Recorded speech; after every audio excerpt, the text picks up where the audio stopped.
countries and some of who are going to churches. Because what we discuss and what we discuss this early morning is important to everybody. And that is why we thought of be having this kind of teaching before the teachers come for the teaching.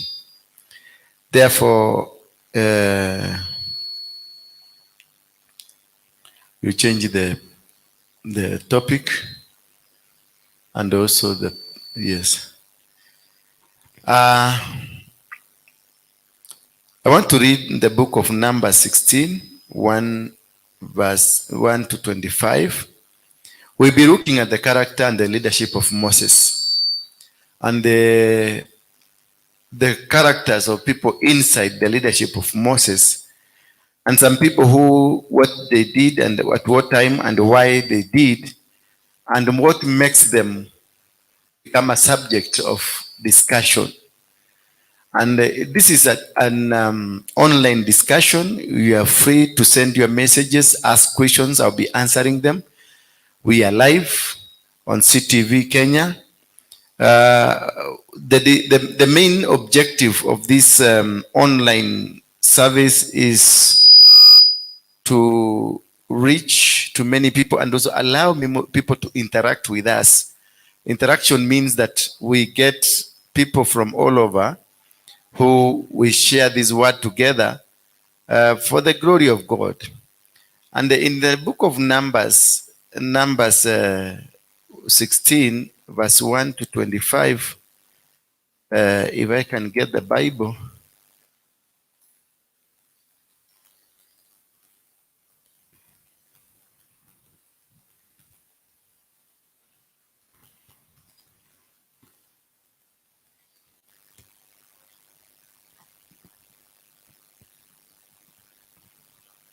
The book of Numbers 16, verse 1, we'll go through as we be reading because it's more of an interactive session. Now Korah, the son of Isha, the son of Kothan, the son of Levi, and Dathan and Abiram, the sons of Eliab, and the sons of Pele, the sons of Reuben, took men. And they rose up before Moses with a number of people of Israel, 200 chiefs of the congregation chosen from the assembly, well-known men. They assembled themselves together against Moses and against Aaron, and said them, "You have gone too far, for all the congregations are holy, every one of them, and the Lord is among them. Why then do you exalt yourself above the assembly of the Lord?" When Moses heard it, he fell on his face, and he took to Korah and all his company. In the morning the Lord will show who is his, and who is the holy, and will bring him near to him. The one who he chooses, he will bring near to him. Do this, take census, do this, take census, Korah, all and his company, put fire in them, and put incense them before the Lord tomorrow, and the man who the Lord chooses shall be on the Holy One. You shall go too far, son of Levi. The issue here is about Korah, Dathan, Abiram, and on that turned against Moses. Korah was the son of Isha, and Isha was the son of Kothan, and Kothan was the son of Levi. Dathan and Abiram were brothers, and the sons Eliab. And On was the son of Peleth. Dathan, Abiram, and On were descendants of Reuben. These four men gathered 250 other men from Israel together and came against Moses. They were leaders who had been chosen by the people. All the people knew them. They came as a group to speak against Moses, and Aaron said, "You have gone too far. You are wrong." Praise be the name of God. I want to discuss this and look, first before we go, we look at the book of Genesis 49, verse number 3. Oh, that was verse number 1, then we go to verse number 3. Then Jacob called for his sons and said, gather around so I can tell you what will happen to you in days to come. So it is about the days to come. Then verse number 3, Reuben, you are my firstborn, my might, the first sign of my strength, excelling in honor, excelling in power. Turbulence as the waters, you will no longer excel, for you went up onto your father's bed. Korah and Dathan and Abiram, and also we read the number 5, verse number 5. Simon and Levi are brothers. Their swords are weapons of violence. Let me not enter their council. Let me not join their assembly, for they have killed men in their anger and hamstring oxen as they pleased.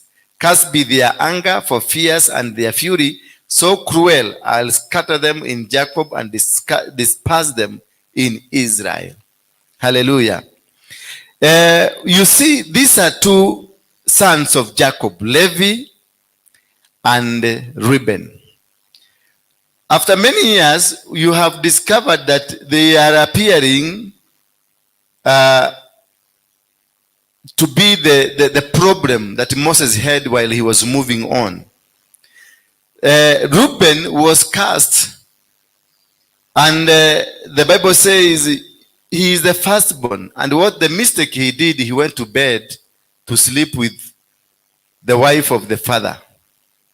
And when he slept with the wife of the father knew it and he cursed him.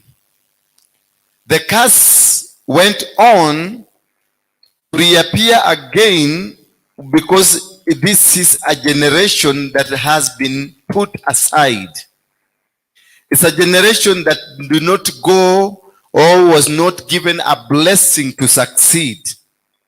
Because the Bible says excelling in honor and excelling in power, turbulence as the waters. You will no longer excel, for you went up onto your father's bed.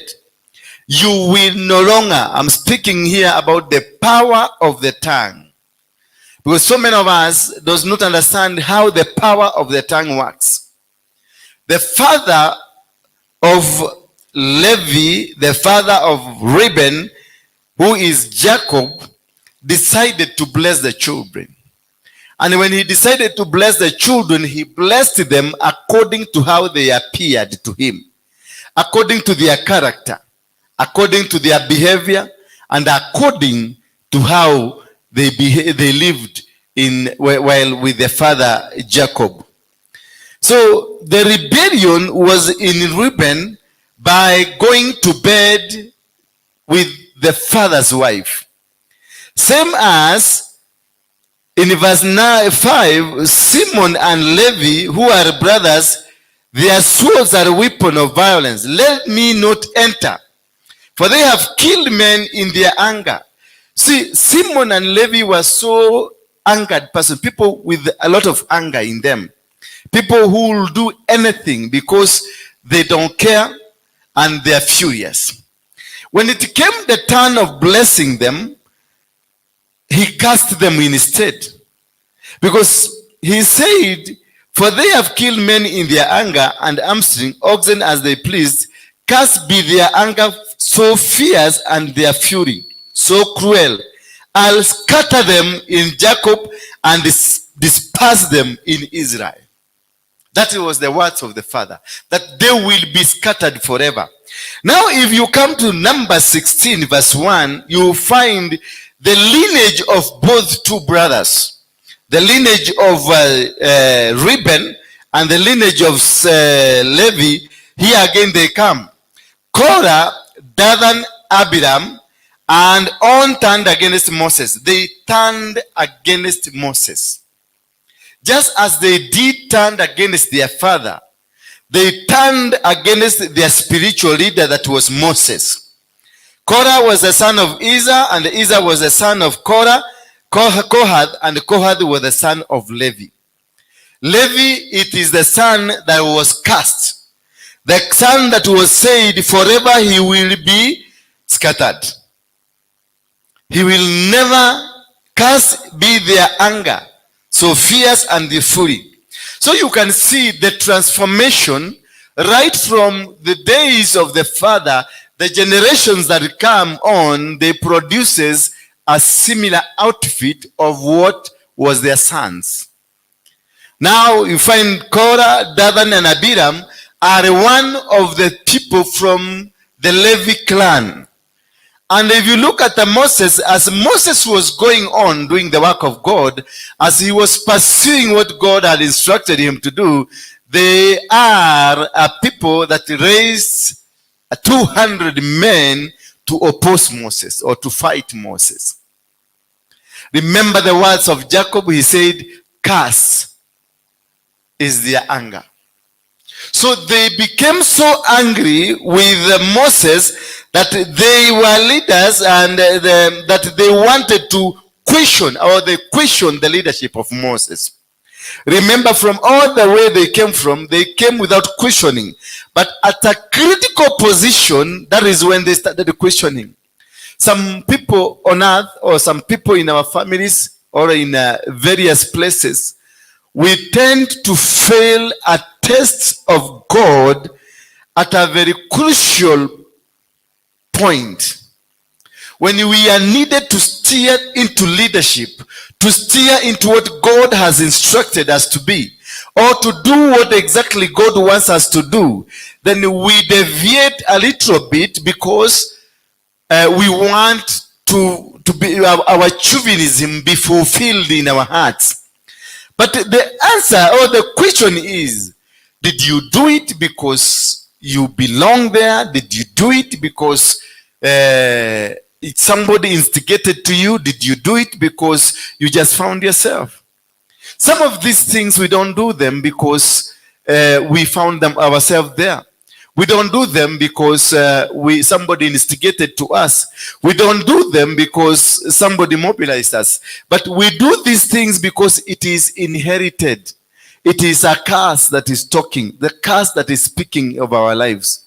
It is something that is generational, something that was released, the power, a word that was released by our fathers, by our leaders, by the generation that was ahead of us. And because of our being a failure, because of we not being able to understand, to know, and to move towards a direction of understanding how to reverse such kind of words, then you will find yourself into a generation that does the same thing that was spoken of us. Then how can you make this sort of a generation that walks, does, moves, and behaves like the words that were spoken? Now, you have gone too far. That's what they told Moses, that you have gone too far. Remember, it is Moses who liberated them. It is Moses who went and told them, it is time for us to come out of the slavery. But because they had a rebellious mind, a rebellious heart, a rebellious move, a rebellious blood in them, they came up and they decided to look at Moses as have gone too far. As have gone too far by calling himself a leader, because they never believed that there's any other leader who can be a better leader than them. So for them, they picked on a problem. For them, they picked on an issue, a small issue, and they pegged on it to make it look like Moses had done a criminal act. And they said, you are wrong. All the Israelites are holy. The Lord still lives among them. You are making yourself more important than the rest of these, still lives among them. You are making yourself more important than the rest of the Lord's people. When Moses heard this, he bowed his face to the ground to show he was not being proud. Then Moses said to Korah, all his followers, tomorrow morning, the Lord will show who belongs to him.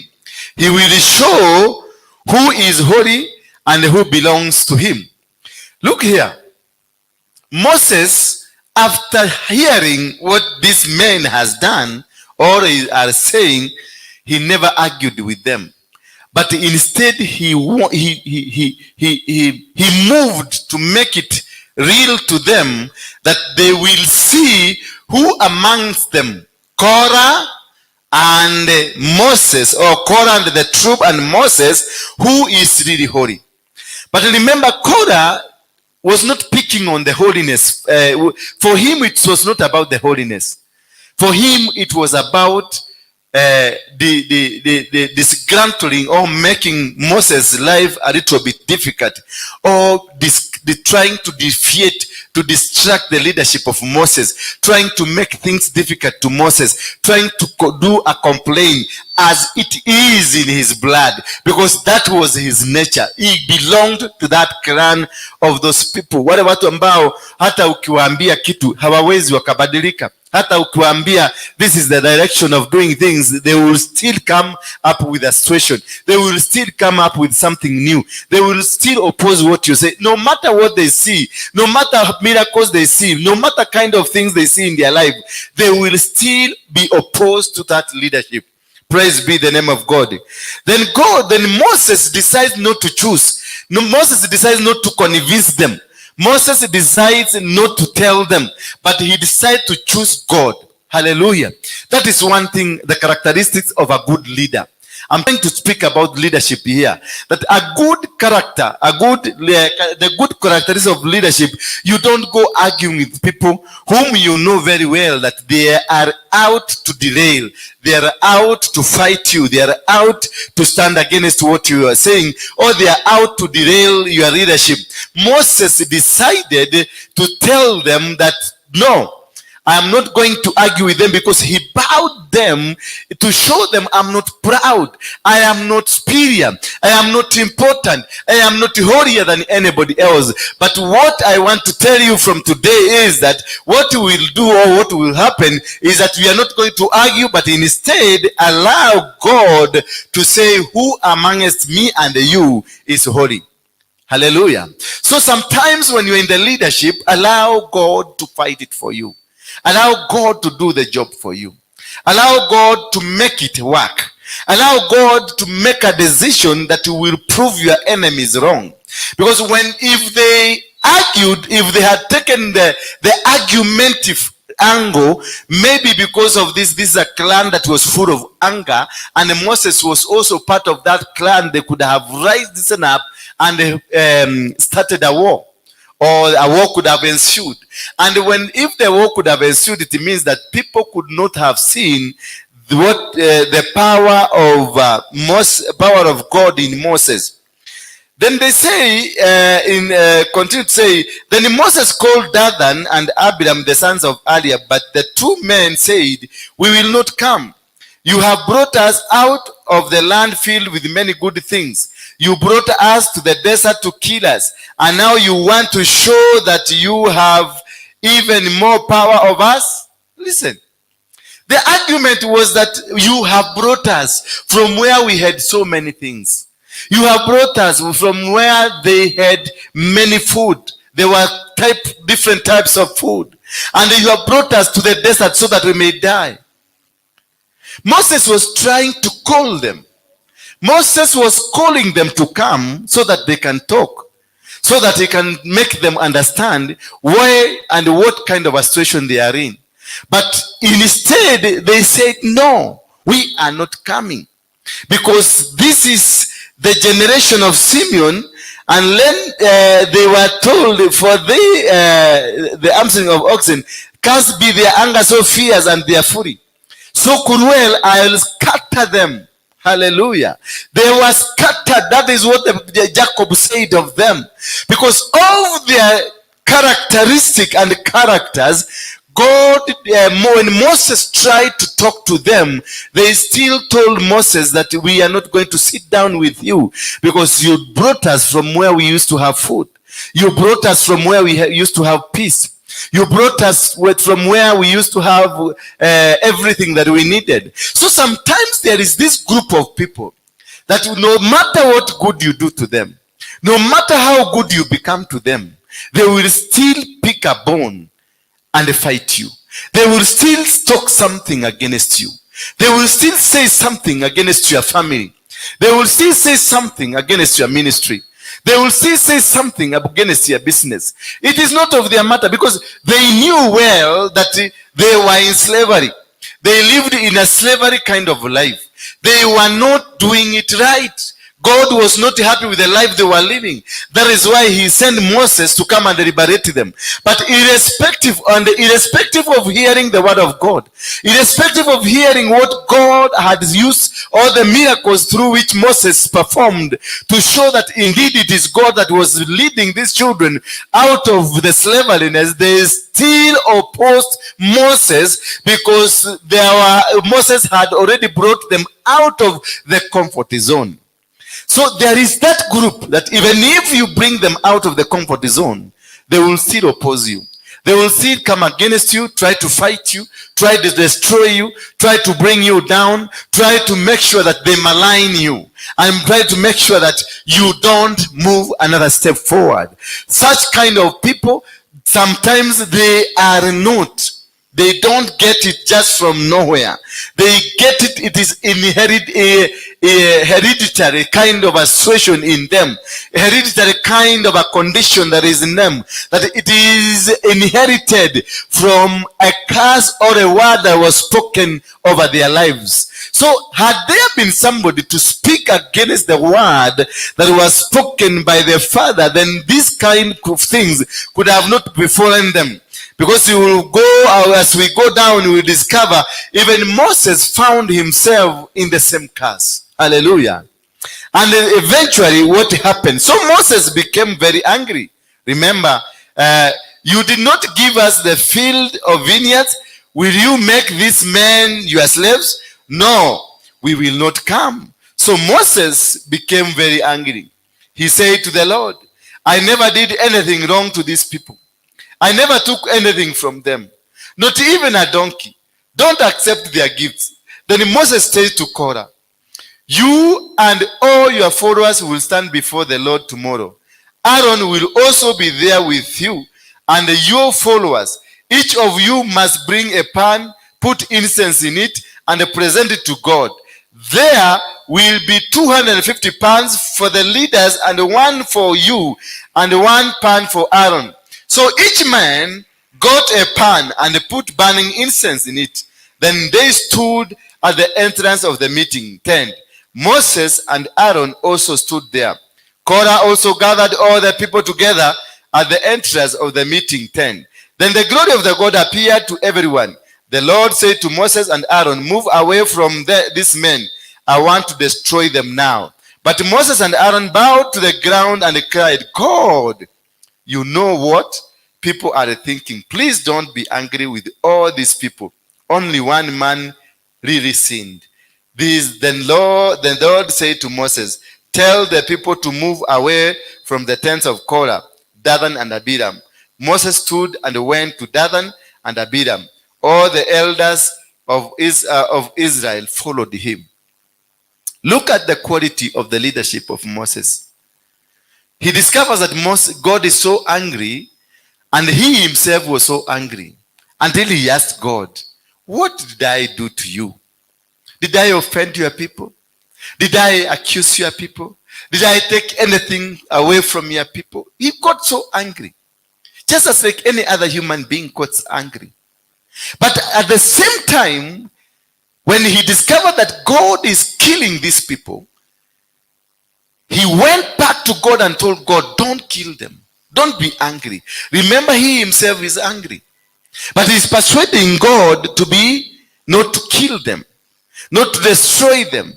And he said it is only one person that has misled these people. So God asked Moses, go and tell other people there, the 250 men, to get out of the tent of Korah, Abiram, and Dathan. And when Moses went there, they agreed. He left Abiram, Dathan, and Korah.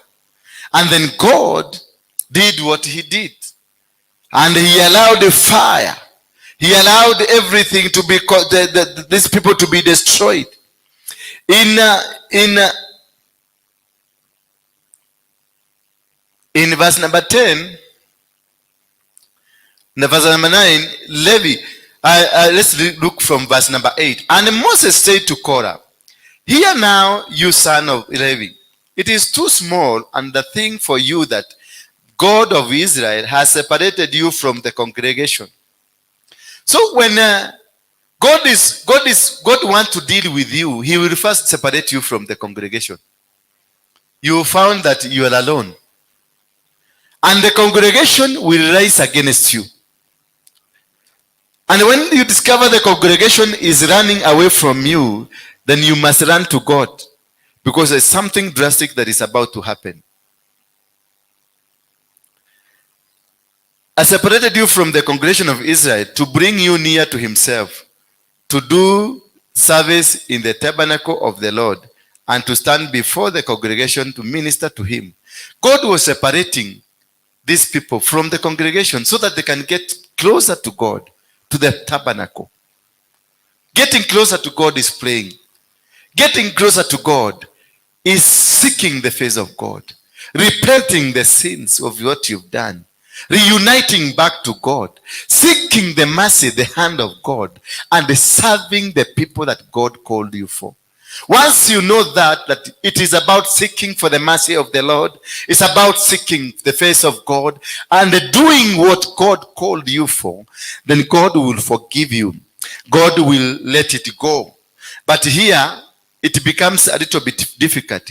It is in verse separate you from the congregation to do service in the tabernacle of the Lord and to stand before the congregation.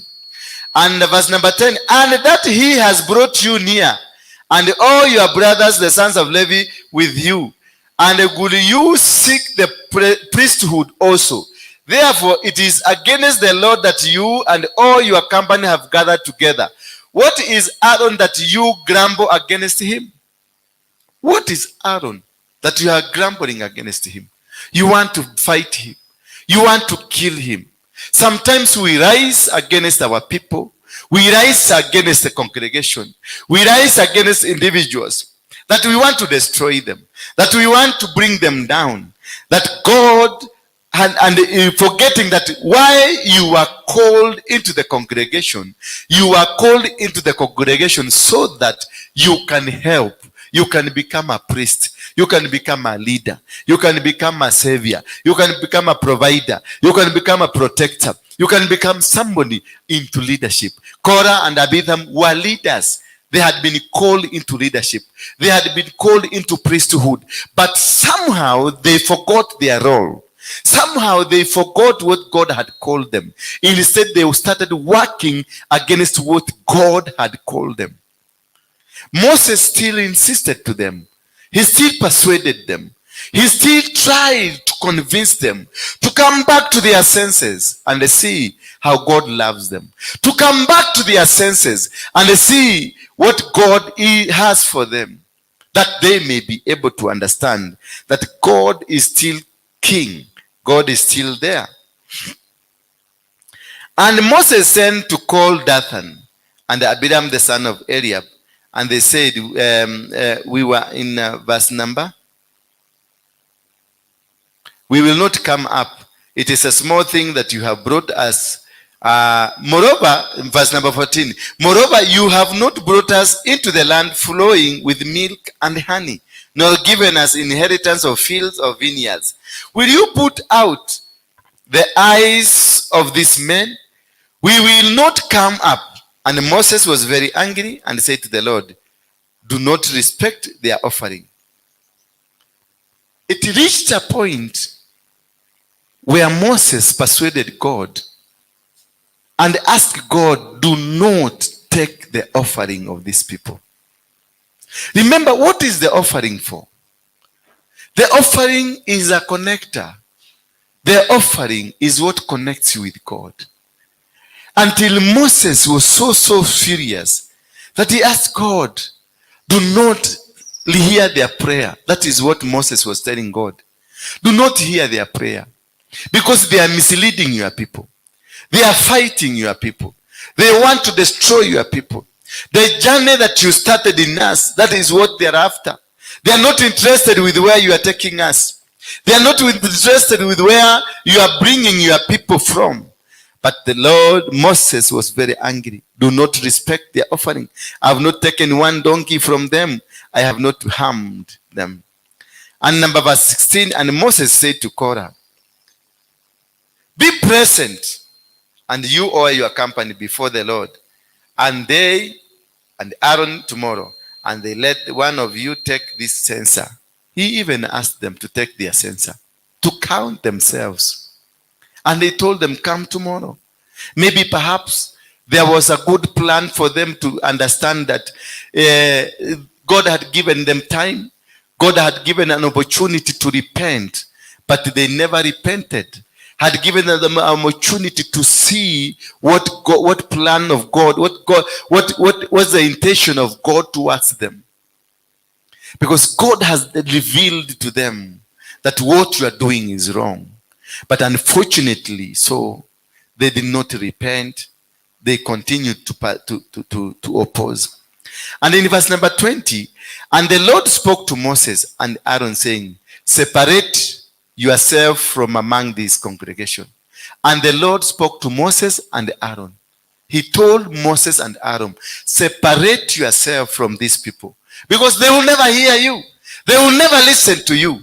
They will never do anything that is going to of any meaning to you, that I may consume them in a moment. God was also angry because he heard the prayer of his man. He heard the prayer of Moses, that do not listen to their prayer. Do not listen to what they are saying. Instead of them repenting and going down to seek God for having transgressed or done something wrong with God, instead they pursued, even they wanted to capture Aaron. In verse number 22, and they fell on their faces and said, that is Moses and Aaron. They fell on their faces and said, O God, the God of the spirits of all flesh, shall one man sin, and will you be angry with all the congregations? So there is a power here that of separation. God is separating Aaron and Moses from the congregation. But Moses is refusing to go. That is a good trait of a leader. Traits of a good leadership. That he refused. He said, no, God, I'm not going. I'm not going to allow you to kill these people. It is only one person that has sinned. Only one. Only one person that has sinned. It is only one person that has misled these people. And the Lord spoke to Moses, and verse number 2. And they fell on their faces and said, O God, the God of the springs of all flesh, shall one man sin, and will you be angry with all the congregation? And the Lord spoke to Moses, saying, say to the congregation, get away from the dwelling of Korah, Dathan, and Abiram. So there is a judgment that already had been released. God eventually lazima angepunish mtu. Bwana Yesu asifiwe sana. So he told Moses and Aaron, now that I have heard your prayer to rescue the congregation, because the congregation does not understand what is going on, but Abiram, Dathan, and Korah, they do understand. Therefore, what they are doing, they are trying to grieve my spirit. Then in verse number 25 says, then Moses rose and went to Dathan and Abiram, and the elders of the Israel followed him. And he spoke to the congregation, saying, depart please from the tent of these wicked men, and touch nothing of theirs, lest you be swept away with all their sins. He requested them, get out of these wicked men. Get out of these people, because God is about to sweep them away. God is about to destroy them. He pleaded with them. Remember, Moses pleaded with God. He knelt down. He pleaded with God because Moses was still a merciful person. Moses was still had a heart for these people, had a heart for the children of Israel, because he looked and knew there is a journey we are going. We must not abandon this journey. We must not go against this journey, and we must not allow anybody or anything to obstruct us from this journey. Do not allow that man that stops you from going on. Do not allow that woman that stands against what God has planted in you. Tell them, this is not where I belong. There is a journey I have to go. I have a dream to accomplish. I have somewhere I must go. Then please pursue the dream. Stand with the dream. Moses stood with the dream of God. So Moses knew that I have been sent to liberate these people.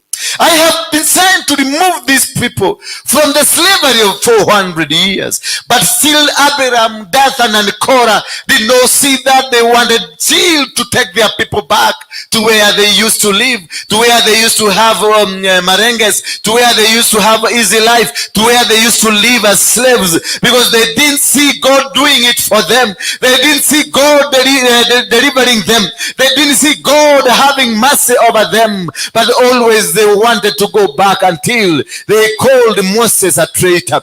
They looked at Moses and they rebelled against Moses. They looked at Moses and they looked at him as somebody who wants to lift himself up against the will of God. Remember, this is the spirit of rebellion that was in them. This is the spirit of rebellion that was still in their blood, that was speaking against the servant of God, that was speaking against the man of God, that was speaking against the power of God, that was speaking against the will of God. So whoever stands against the will of God will be consumed. That is what God said. And in verse number 26, and he spoke to the congregation saying, number 27, so they got away from the dwelling of Korah, Dathan, and Abiram. The good thing, the congregation had not been induced, had not been induced that spirit of hatred, that spirit of hate against Moses.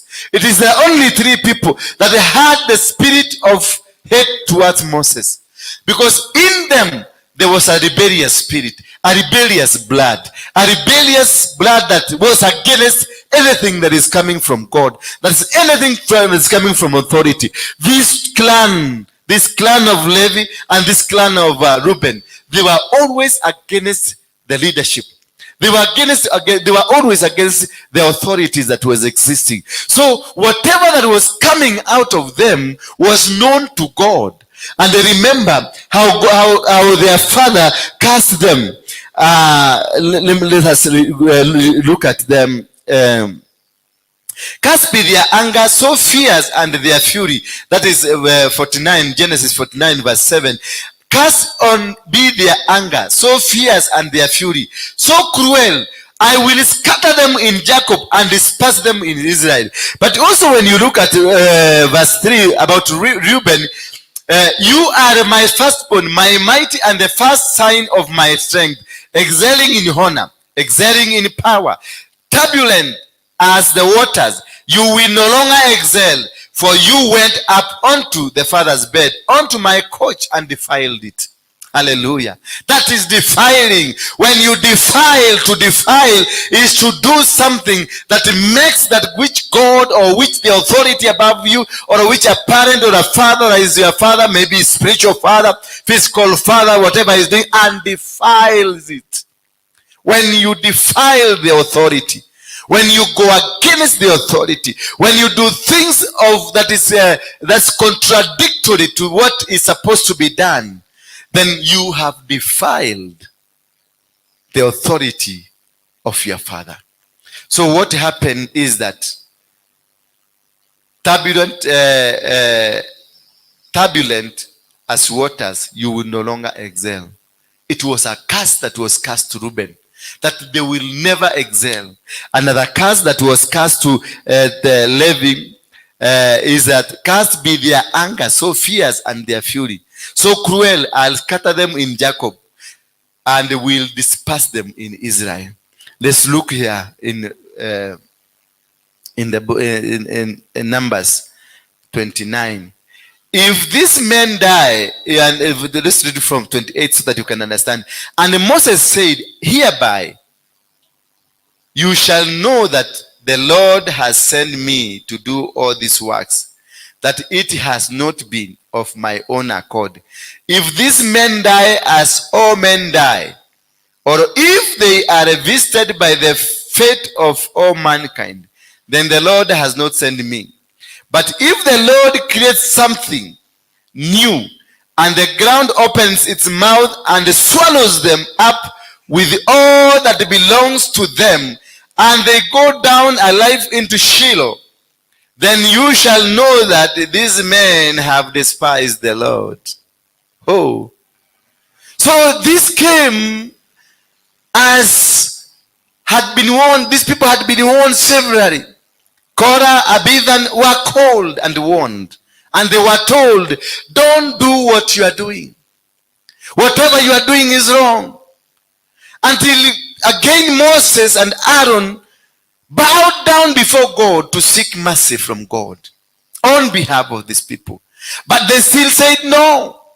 Now God tells Moses and tells Moses, go separate these people from Abiram, Dathan, and Korah. Separate them so that I may unleash my sword upon them. Remember the curse from Jacob.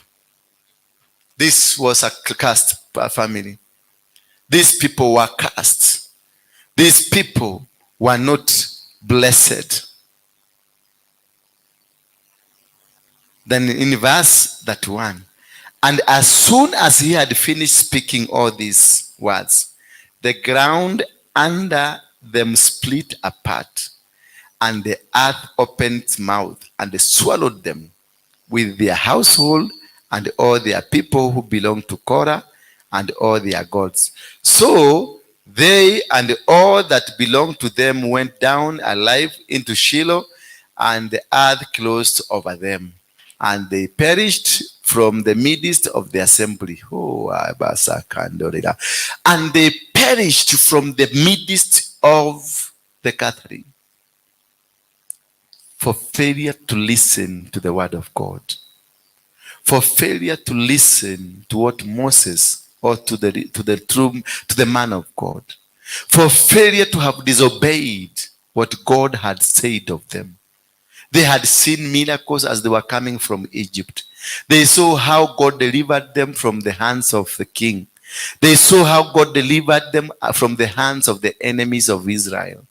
But still at some point, they went, as they were going, they rebelled, and they built a tent to fight Moses, the man of God.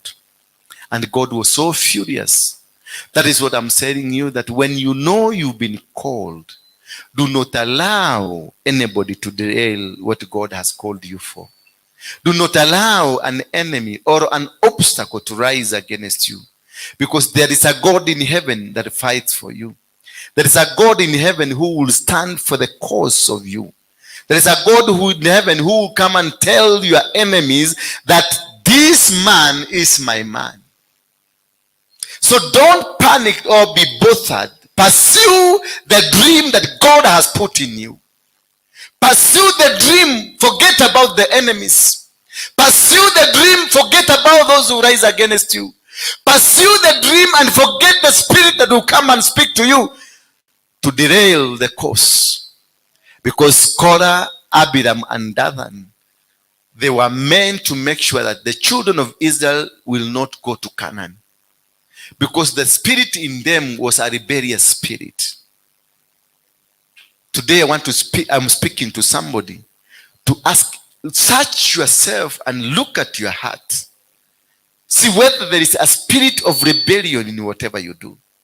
See whether when you walk, is there any inner man in you that speaks and tells you that where you are going, you will not make it? Is there a force in you that stops you from moving? God has promised you He's going to rescue you. God has promised you that He's going to take you to the land of Canaan. God has said He's going to bless you tomorrow. God has said He's going to raise a ministry in you. Why will this command in you come and speak to you and tell you whatever you are doing is not achievable? That is the spirit of Korah, Abiram, and Dathan. Remember, these were children of Levi and children of Reuben. These are children that were cast. So in them, there was a blood that was flowing through them. So the spirit is a spirit that comes. It knows where it comes from, but its agenda is to make sure you die with it. Hallelujah. Its main agenda is to make sure that you are going to die with it. Those are the kind of people who come and speak to you against the cause that God has given you. Speak to you against the cause God has called in you. Speak to you against the ministry God has given you. Speak to you against the business God has given you. Speak to you against the family God has given to you. Speak to you against anything that God has given to you. Only because they know they don't belong to the blessing. They want also, as they are going to die, they die with you. It is very important for you to note that when you hear another voice against the voice you heard from God, run away from it. You see Moses and Aaron kneeling and begging God and asking God, please don't kill these people. He pleaded with God, don't kill these people. Don't kill them, God. It is only one person who is misleading them. It's only one person that is misleading them. Then God sends Moses, go tell the congregation to get out of that one person. But somehow they believed in that one person. Somehow others left and some were left. Others followed Moses, others because they had been poisoned. They never listened to Moses. And God, before they could realize, Moses told them, if indeed it is God that called me, then you'll be swallowed. You'll be finished. You'll be destroyed if it did that it is God. That is a test of our life. That every time when you have been called to serve in an organization and a leadership that God has called, it is always good to live according to the instructions that God has instructed to that leadership. Because every leadership comes from God. Every leadership emanates from God. And it got boundaries, powers, and terms and conditions. When you go against the terms and conditions of any leadership, the wrath of God will not come to the leadership, but you who has been spoken to by the deviators, because the deviators or the haters of your ministry will always come. They know where you are going to be blessed. They know at what point you are going to be blessed. They know under whom you are going to be blessed. They know who is going to release the anointing, to release your blessing, to release your doors that have been closed. They know. So what they do, they will camouflage, walk with you, pretend to be with you, and at a critical situation, at a testing situation, they will come and speak to you and tell you, you know what? We are being misled. That is what Korah, Dathan, and Abiram told the congregation. Now they chose. They were so clever. And those kind of people, they are so clever. They chose 250 men who are of leadership. They chose leaders. They didn't just choose any person. They chose leaders. They went for the leaders. They didn't go for the normal congregation. They didn't go for the yes sir people. They went for the people who make decisions, and they started fighting them by telling them Moses is misleading us. Moses has given himself so much power that he thinks he is the God. Moses is pretending to be our God. Moses is now pretending to be supernatural. Moses is pretending to be a wonderful person. So they came with an idea that was acceptable from the teachings of Moses. Because Moses told the children of Israel, Alice, that Let us stop worshiping the idol and believe in one God. Let us destroy these idols and believe in one God. So they believed because they saw the miracles. So what they used, it is the words of Moses. The words of turning against the idols. Now they turned Moses to become an idol and told the children of Israel, look at Moses, what he is doing now. He told us, let us stop worshiping the idols. He told us that we avoid the idols. He told us that we stop worshiping other gods. Now see, he has turned himself to be a god. Remember, they have suffered for 400 years, and something God has just done a miracle to liberate them from the 400 years. And now again, the person that was sent to come and liberate us has turned again to be a God. Therefore, this man is bringing us to the desert, and also another circumstance happened to them, that they found themselves in a desert. There was no food. They were depending on manna. In Egypt, there was food. And now Moses has become a god. And this God that Moses has become, it is not even producing food for them. While the gods they were worshipping in Egypt could give them food. So it is a situation that very temptive that they saw. Indeed, Abiram, Korah, and Dathan, they are speaking the truth. Look at Moses. Now he's saying he's going to the mountain to go and listen to God. And he comes and tells us, God has said. Then he comes. God has said. Then he will come. God has said. Where is this God that is speaking to him? So it was a smooth something, a good information that was delivered to the people, and they believed in it. So what the haters, the people who want to destroy that is in you, they will not be your enemies. They will not be away from you. They will be amongst the people you walk with. They will be amongst the congregation, the people you believe, because Abiram and Dathan, they were leaders. If they were able to convince leaders, they were leaders. Hallelujah. If they were able to convince 250 men who saw miracles from Moses, men who saw wonderful things God did, men who saw wonderful things that happened with Moses, and still they still convinced them and told them, you see what Moses is doing is wrong. Where Moses is taking us is wrong. No. Where I heard Moses being told that where you are going is a full of blessing. It's a land of honey and what? Milk and what? And the honey. Where is the honey now? Where is the honey? He told us that this is a land that's full of honey, full of milk. Where there is honey and the milk means there is cows. And where there is cows, there must be food for the cows. So there must be water. So there must be food for also human beings. So it is a land that is full of greatness of God. Where is it? Now this man has again told us to depend in a manna. Atunakura, it drops, we wait until it drops, it will drop, and then we eat, and then we wait again and we eat, and we cannot even keep it. So it was a convincing story. So whoever that will destroy you will not come away from you, will not come far from you. That person must be in you, must be a person that has full knowledge of you, must be a person that knows what you believe in and where God is taking you. It is a person that understands and knows your dream. It's a person that knows where you have come from, where you are, and where you are headed. And it's a destiny killer. Hallelujah. This person will automatically be a destiny killer. For a destiny killer to come and kill your dream, he must be your good friend. Because how will you know, how will he or she know your destiny if she is not your friend? How will he know your destiny if he is not a friend?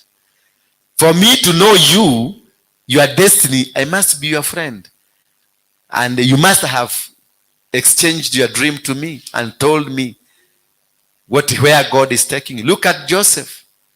Joseph, he told his brothers that we were doing something. We were, what was this?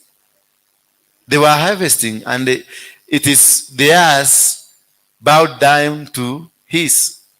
And then he could see the sun, the moon, and the stars bowed down to him. Then he told them, he told the brothers, because who were brothers. He told even his father, because he was the father. That's the first people you tell, the brothers, the sisters in CFC, the brothers in CFC. Those that you share with them, this is what God has put into me. So they will know the hatred years got in the brothers. And from there they started conspiring to kill this guy. They started planning to destroy this man. Until there is one person called, is it Reuben or what's it called? Their brother, the youngest brother, who thought let us not kill him. Do not kill this man. And they thought of selling him. Then he's bought by Potiphar. Then the woman does something. Then he's taken to prison. So all these things that were happening to Joseph, they were destiny destruction. It was all meant to destroy the destiny of Joseph. But remember, Joseph reminded himself and kept the dream alive. He pursued the dream. The two dreams he saw, he pursued. Remember, they called him a dreamer. So when Korah, Abiram, and Dathan, when they built a tent, they were building a tent to kill the vision of Moses. They were building a tent to make sure that which was started by God in Moses does not come to happen. That which God initiated to liberate, because it was a covenant between Abraham, and it was a promise to Abraham that I will make your children great again. Remember, God told Abraham, because of the sins of your father, you will go to the slavery of 400 years, but I will redeem you. He comes through Jacob and the rest of the family, and the family, now they are coming out of it. So the enemy does not look at you from yesterday. The enemy does not look at you from today. He will look at you genealogically, according to your genealogy. Are you a genealogy of blessings? What God said about you when you were born? What was the promise of God over your life? Do you have a promise with God? And if you have a promise with God, the enemy will pursue you wherever you go. But the enemy will push you where you're going to die. Remember, the enemy, they sold Joseph. The brothers of Joseph sold Joseph to the Egyptians, to the Medians. The Medians sold Joseph to Potiphar. Then Potiphar decided Joseph to be jailed, and Joseph was jailed, put in prison. Then again, God still released a dream to Joseph, and then makes Joseph become a dream interpreter. Then the dream is released to the king. Then the king finds it only Joseph who can do the dream. Then after that, what happens?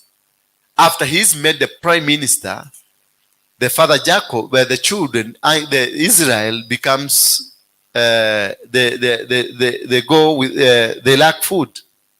And when they lacked food, they went straight looking for who? For food in Egypt, because that is where they had food was. So they moved downwards to go looking for food, only to discover it is the brother. The brother noticed it. These are my brothers, but they didn't notice them. So the enemy, if you didn't know, because so much of you are afraid of the enemies, but if you are keen enough to discover, they didn't recognize Joseph. So at most, It is we who introduces ourselves to the enemies. The challenges we have in life, we have these challenges because we have opened the doors for them. The challenges we have in our businesses, it is because we have opened the challenges. It is we who opened the doors for them. The sicknesses we have is as a result of we having opened the doors. Because when the enemy didn't know exactly who Joseph is, despite the fact Joseph was the brother to these guys. When they went and found Joseph is the one distributing food, he looked at them, they didn't recognize him. But him, he recognized. You are able to recognize your enemies because God has given you the power, but they are not able to recognize you because you are hidden in the blood of Jesus Christ. So if you got people attacking you, people fighting you, you have opened the door. If you have people around you who are enemies, people who are about to kill you, to destroy your dream, to destroy what God has put in you, it is because you've opened the door. He even tested them. He asked them, where do you come from? We come from Israel, and how many are you? And they told him, how many were born? How many are you in your family? They said, and they told him, how many? And they can see, where is your younger brother? Where is the youngest brother? They told him, how is your father? Is he still alive? They could not even detect, why is this guy asking about our father? Why is this guy asking about our brother, younger brother? Why? What's the relationship between your younger brother and the food we are looking for? But because he wanted to make them know the enemy that does not know you. You allow the enemy to know you. You allow the enemy to know you because the enemy has got no sight. Your enemies, they don't have eyes. Your enemy, they don't have ears. Your enemy, they don't have legs. They don't have even hands. You carry them. You take them to where you want them to be. If there is an enemy in this church, we brought him here. If there is an enemy in your life, you brought them. If there is an enemy wherever you are talking about, these people are in us by courtesy, we having brought them. So if you are being fought, because Abiram, Dathan, and Korah, it is Moses who spoke to them. In fact, if you go backward, you will discover Moses used them to mobilize. Because they were leaders of leaders. They gathered 250 leaders. And the leaders could listen to them because they believe in them and because they know they have capacity to do the job. And whatever they are telling them, they knew that it is coming from God. Because the word they spoke to them while in Egypt, that Moses, the son of God, has come and has told us, we are coming from Egypt going to our land Canaan. Therefore, let's prepare and go. And they listened and they saw the miracles. They believed in Abiram, Dathan, and Korah. Hallelujah. The children of Israel from Egypt, they believed in those three people. And many more people. That is why when they called on the leadership, come and let us do this. Hallelujah.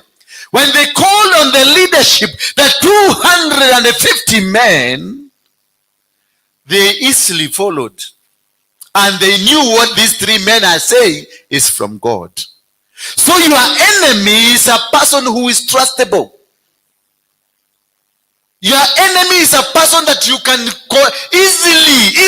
easily trust. A person who you will not doubt because already you've seen his informations from behind. Already you know what he did, what he said last time it came to pass. So that is why Moses was so angry in verse number 15. And Moses was very angry. and said to the Lord, do not respect their offering, because I know these are hypocrites. These are idiots. These are bad people. They are destructive people. God heard the prayer of Moses, because in them God knows you trace these people backwards, you will find them in the house of Reuben and in the house of Levi. And this is a house that was cast. So these people are our brothers. These people are our sisters. But inside them, they are carrying a cast blood. Inside them, they have a spirit of rebellion. Inside them, they have a spirit of rejection. Inside them, they are working against, it's Genesis 49. Numbers 16. Inside them, the people who rise against you, they are inside you. And they are carrying the spirit of rebellion. Thank you for today. I will go on with that sermon. So learn, I've just introduced you from today. We will be looking at characteristics of leadership. I want to train leaders, because that is where you are failing. Hallelujah. Hallelujah. So every morning, every Sunday, let us be meeting here by 7. By what? By 7. If you want to be trained, the characteristics of a good leader. And knowing your enemies in leadership. You will never find an enemy outside your gate. Enemy walks with you, lives with you, and he walks with you. Hallelujah, Njoroge. Rise up, we pray. Father, we thank you. We give you honor and we give you glory because of this wonderful teaching. Thank you for having given me the courage, the anointing, and also the revelation of understanding how to make a good leader. Thank you, Father. Your name be glorified. Teach your sons and your daughters to become good leaders so that they can know and understand where they are going. I bless you for this wonderful. I bless the next teacher of the word as she cruises through. Then God, at the end of the day, we will stand to say, you are our master, our Lord, our Savior. In Jesus' name we do pray. Somebody say amen. Amen. Walimu.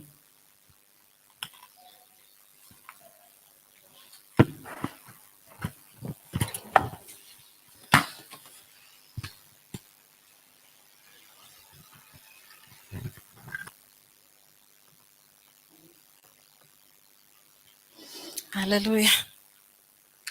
Praise God. We are blessed this morning.